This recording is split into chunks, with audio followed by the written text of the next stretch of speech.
ไปนอกกันนะหยอกเล่นกันพี่น้องเนาะนี่คือคนอื่นมาว่าคำว่าชนีว่าหลายคนเนี่ยเจ้าหยอกขึ้นไปได้บริหยอกแล้วบริหยอกไปนี่ป่ะข่อยมาครั้งแรกมือกายกุ้งขามามือจะดังนะรู้สึกยังไง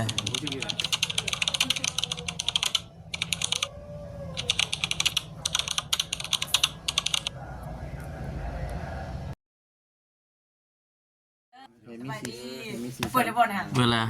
เห็นดอกสื่อเด้อเห็นหยอกแกมิลีป่ะป่ะหยอกหยอกชาดำไปนอกกันนะหยอกเล่นกันพี่น้องเนาะ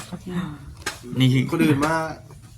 ว่าคำว่าชนีว่าหลายคนเนี่ยเจ้าหยอกขึ้นไปได้บริหยอกแล้วบริหยอกไปนี่ป่ะข่อยมาครั้งแรกมือกายกุ้งขามามือจะดังนะรู้สึกยังไงรู้สึกยังไงถึงชะตาป่ะถึงสามฮะไม่ได้เป็นยังไงก็รู้ชื่อก่อนหยอกกันแหละย่างกลับไปหาเจ้าเหมือนได้ก่อนก็ให้น้องดำอย่างนี้จะชื่อได้ดิชื่อได้มือทวิตเนี่ยเป็นได้เลยคอยยังไม่ทันได้เห็นในมือจะมามือทวิตเป็นได้เลยจะแล้วก็ไปได้อย่าพี่เห็นแล้วเนาะนี่เมื่อเรามากเราดีใจแห้งเลยทีมใหม่มาเลยถือผู้ชมเลยทีมใหม่ถือมือกันที่เราทีมใหม่ทีเพื่อเรื่องไหนแห้งนักเข้าวัดดิแล้วว่าเพื่อบ้าใครออกมาเลยดิไปยังขนาดก่อนไปที่โทรแลนด์แล้วเราทีมเลยพูเจอเต้งไปได้แหละจะบอกจะน้องแล้วแม่ดีเนาะไปดีนั่นอาจจะใส่ไปดีเหมือนน่ะบอกเขาเขาอย่างเลยไปเลยดิไปเลยเทียบแต่ยุดแต่งานเป็นไปกันนี่แหละไปสวรรค์ไปยังสวรรค์มาคิวสี่ไปหล่อลียินบ่ทานกับบ่ให้ไผ่มากกับบ่พ่อเหมือนพี่ตังง่ายได้ไผ่กับแต่ละคนน่ะเป็นไงล่ะเพียงเขียนมาหาเจ้าเพียงน้ำโมเอนแต่มาคอยได้มาค้ำมาจะนี่ไผ่ทั้งหลายช่องกันนะมาหาเดี๋ยวเพิ่นอยากสิมาแสดงความยินดีนำรถทีมไหมเนาะมาเหมือนรถกับโบเห็นคนกับโบเห็นบ้านไปทั้งใดดีนำคนไปถ่าคนไปบ้านถ่ากระถ่ามืดบ้านนี่ก็ลาบซีดว่าสิถ่ากินก็อ๋อเถอะวันนี้วันนี้ไผ่แล้วมันแม่นจากกันเนาะเคียกกันขอบใจเด้อนะแม่ขอบใจนะขอบใจนะแต่ก็อย่าลืมเด้อเราต้องขอบใจเขาแม่นั่นแหละเนาะไปป้าข่อยเนาะบ่ซั่นสิบ่ให้อภัยได้บัดนี้อย่าให้มีรอบ1แล้วอย่าให้มีรอบ2บัดนี้รอบ3แล้วเลยไปแล้วเห็นมีรอบ2เนี่ยมันแล้วเลยนะบัดนี้รอบเลยลุกแล้วเลยนะบัดนี้เจ้านั่นอะไรบัดนี้ชาดำเว้ยกินเมื่อไหร่วะนี่บ่ได้เผาแล้วว่ามันบ่ได้เผาแล้วได้แล้วบ่รถมีตาอยู่บ่มาคำยันว่าเมื่อคำยันวันมืดเนาะรถตาหุ่งอยู่บ่ชาดำต่อไปบ่ได้ขึ้นได้เนาะมื้อนี้บ่ได้มามื้อเนาะแม่นนะบอกไว้เด้อมื้อไปใช้มื้อนี่อยู่เพื่อนเฮ็ดยังอยู่เพื่อนสัญญากันไว้เด้อนี่สัญญาอยู่ข้างกงม่วงบ่สาวแล้วมาหาไปอยู่เพื่อนไล่มาหาไล่ยื้อมาดิจะบอกให้ไปอื่นบ่มาไปอื่นเงี้ยว่ากินฮอดก็อดเอาก่อนไปหาบ่เถิดเบานั่นนะเครียดบ่นั่นน่ะหาไม่ได้เครียดดิเครียดแล้วมาหาเห็นเนาะเครียดยังเอาไปกันเด้เนาะสลัมง้อบ่ย่านอยู่นั่นนี่ย่านอยู่นั่นในใจย่านว่ามันเผยเปลี่ยนใจนะดีนี่นะนั่นนะมองยังน่านี่แหละจะกินบ่อยากจะได้กินเดี๋ยวเปิดมาที่ชื่อมาอะไรนี่ทอกพิมพ์มาน่ะจังหน้ามันนี่เอาไม้พุ่นว้าลายก็แห่งก็บ่ก็เห็นกันเนาะพอดีว่าเพิ่นออกมาดินน้ำมันเอื้อยเพิ่นมื้อนี้แม่ออกมาเนี่ยก็เลยยังบ่ทันได้เข้าไปนะพี่น้องเนาะแม่ดึงมีทักทายสบายดีเด้อพี่น้องเด้อเนาะอยู่ข้างล่างต้องมีคือพุทธอยู่เนาะแต่เจ้าหน่อยแก้บ่ได้บาดเราพุทธชอยแล้วเราขัดอ้ายให้คลิปเด้อไปคุยลงมือนั่นน่ะกูสดแล้วจุอยู่บ่มาเฮ็ดยังมื้อนี้คือว่าเมื่อยนะกูสดมวนเสียกัน นอนลงเลย อย่ามัดมาได้ ชาดำมานี่สิถามเด้มานี่มีแนวถาม ไม่ยัง ครับ เลขยังสิออกบ่ บู อุตส่าห์ถามก็บอกเลยกู เนี่ยเมลิก ก็บอกเลยเลขออกเด้อสิซื้อเป็นว่าถือเดี๋ยวสิมาปั่น ขึ้นมาบางเล่นมันบ่อนบางเล่นมัด เรียนปะเรียนวะ แพงไงเนาะหมาเนาะ มาแล้ววะ กระเพงของแก้มแม่หอม อาบน้ำอยู่บ่นะ บอกมันว่า แต่เจ้ายังบ่ได้อาบน้ำเจ้า เนาะหนามายังติดหนีเรื่อยมันจะฮะบ่เท่าดำติดหนีบ่เดี๋ยวนี้จ้ะ ติดบีได้ จะมือละ หามือ ติดมีหามือบ่ได้อาบน้ำบ่ ติดหนีหามือละ เพลงคาคิรินตัวนี้เนาะ มีมัดเป็นอยากเล่นมัดเลย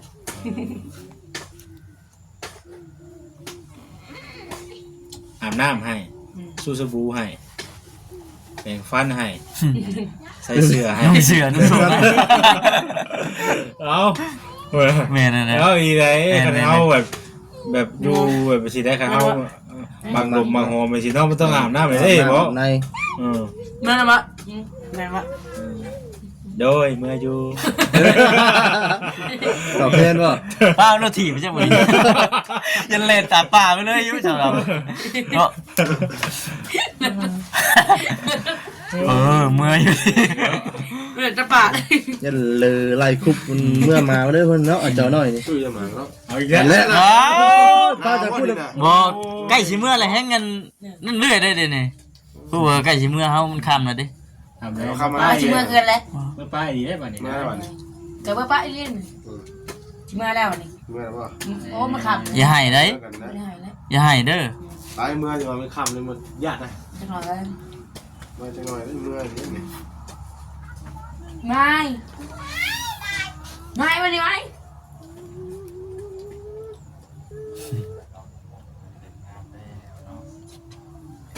ยังแต่ยิบปากกันบ่เต่าทานจัง แม่ มื้อใดมือเพิ่นสิมาเอา นะ มื้อใดเพิ่นสิเอาขึ้นมาเอารถสิได้ไป วันที่หนึ่ง วันที่1พุ่น ที่สองที่สามเอาคืน ขึ้นก็เฮาขึ้นเอง เลย แบดคือเฮาผลกันเองเลย ปราบส่งวันที่สามไป วันที่ชามมันไปชง ใน90เปล่าเนี่ยได้จักแสน จัด เอ้าแต่เก่าเจ้าขายเท่าไหร่จ้ะ มาหู บ่ฮู้ครับ เอาเฮียนอยู่ป่ะ บอก มันเคยเขาเฮียนป่ะเดี๋ยวจะจักหนังสืออย่างเงี้ยมันเขาเฮียนอ่านเอาอยู่ป่ะตึ๊ด นับเด้อพอร้อยนับบ่ แต่สิจักเงินซะเงินบ่คือจัก บู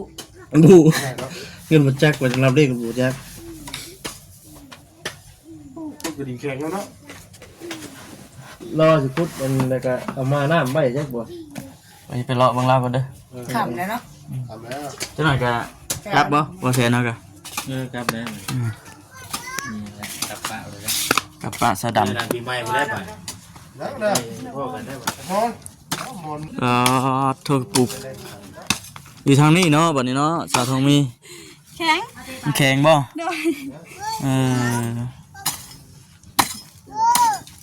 ดินบ่ดินห่วยเริ่มเลยได้เนาะเริ่มสิแข็งได้ดินเดี๋ยวนี้ โอ้ คนน้อยนุ่งชงอยู่บ่ โชว์ห นุ่งเสื้ออันแท้ชงเลย ำโชว์หำแล้วก็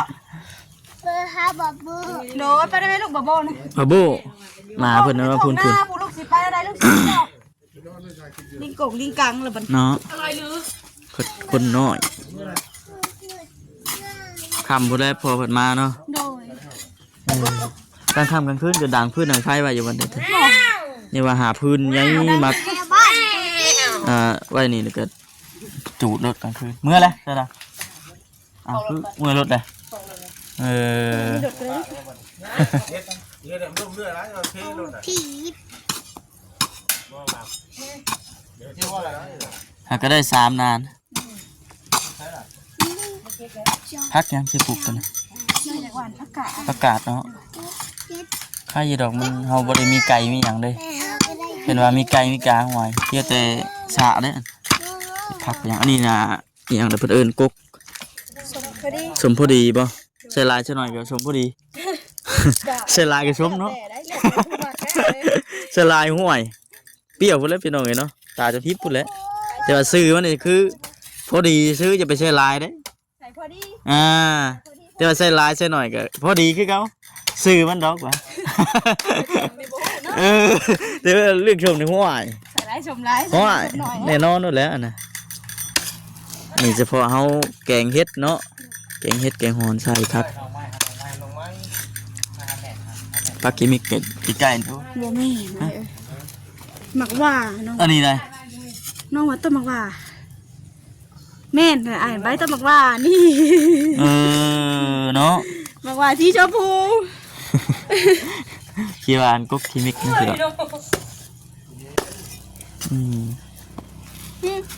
ไปเลยไป คือสัตว์จวดคือไง ว่าก่อนคือมาไวเท่ามื้อนี่ พระเดชสีนะ ฮะ พระเดชสีโตสีตัง เราได้ยังมา มีหยังเด้มาตอนเนาะ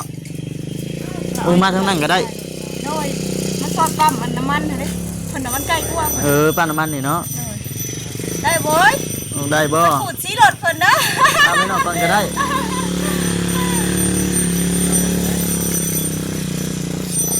มื้อนี้มาแต่เว้นเป็นพิเศษ เว้นมาจมเมื่อยเมียมาเมื่อยกับบุเฮ็ดโอ้กับครอบเพิ่นเขาเอ้ยมาผักน้ำมา เป็นว่าเมื่อใดเฮาเมื่อยเฮาหยังก็ขอบเพิ่นบอกเพิ่นหัวหน้าก็ แต่ได้ก็บ่ได้เนาะ ตามมือตามแห้งเจ้าของเด้เฮ็ดเกินกำลังเลยก็ห่วยเมื่อยได้คนเฮาเนาะมากับลูกก็เล่นต้อนลูก เกือบเพชรอยู่อ้าว โอ้เป็ดเดี๋ยวอยู่พุ่น ย่างอะไรเนี่ย ย่างอะไรเพิ่น ชุกแล้ว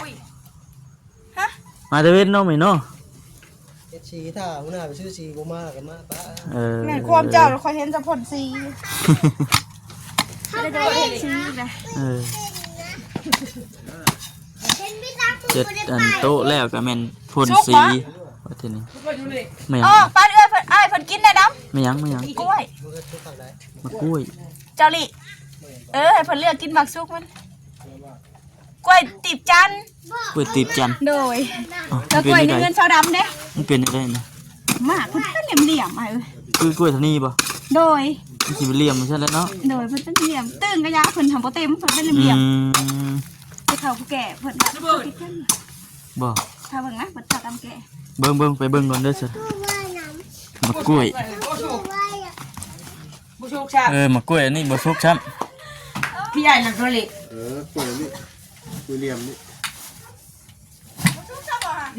พี่ใหญ่หนักตัวเล็ก หอมได้กล้วยอันนี้ มันสุกเขียวกล้วยนี่นะ มันแม่ง บ่แม่นบ่ ดีแล้ว แม่นบ่ เฮ้ยพี่ว่าสิกินบักซุปคน ซีมึงดู ชักว่าดีกว่า สุกเขียว อะไรอ่ะ ซีมึงดูว่าซะดัง บ่ ซีเบิ่งในกู มันผ่า จ้างกินเนาะ ซีเบิ่งบ่ ให้ซีเบิ่งซีมันสิกิน ทำเป็นว่าได้เนาะ หวานคือเก่า ต้องหมดแซ่บดิมันกล้วย โอ้กล้วยบินเฮ็ดไปแล้วซะดัง ไปแล้วมันยังหมกซุกขักคนหมูหวานได้ป่ะจ๊ะ ว่า ไม่อยาก ยังไดเบิ่งกินนี่ เป็นลบ วิ่งอีกกระโดดเขาวิ่งอีกจะรีโหลดจะบอกเดิม บ่เที่ยงในร้านมะลิลบนี่ล่ะค่ะ อยู่มาไว้ทั้งพี่ก็ได้จ้ะระดับไหมอยู่มาพี่ เดี๋ยวว่าจอดไว้นี่ จดน่าขนาด พี่จอดไว้พี่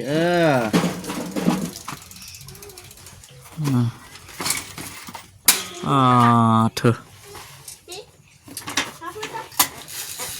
บนเมื่อยไปไหนบ่ปั่น อ้าวเมื่อโต๊ะบ่ ขี่ออกกำลังกายเนาะ เถอะ